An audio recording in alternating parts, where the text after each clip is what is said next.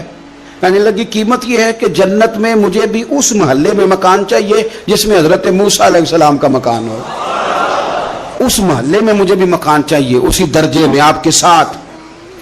تو حضرت موسیٰ فرمانے لگے اماں چل تو جنت کا مکان مانگ، تو نے تو بہت بڑی سوسائٹی میں پلاٹ مانگ لیا ہے، وہ تو بڑا اونچا معاملہ ہے، وہاں تو انبیاء اور رسول ہوں گے، تو دور پہنچ گئی ہے، جنت مل جائے گی پر موسیٰ کا ساتھ۔ تو کہنے لگے جاؤ پھر میں بھی نہیں ایڈریس بتاتی، پتا تو میرے پاس ہی ہے نا، اور کسی کو ہے پتا؟ تو حضور فرمانے لگے تجھ سے تو وہ بوڑھی اچھی تھی۔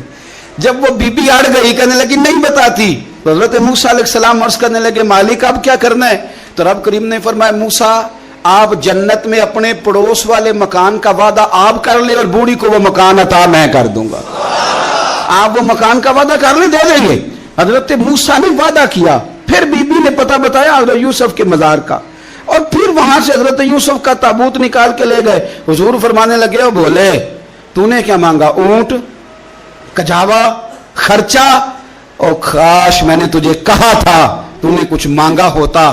میرے رسول پاک اپنی امت کی توجہ دلاتے ہیں، حضور فرماتے ہیں تمہارے نبی کے پاس بڑا کچھ ہے،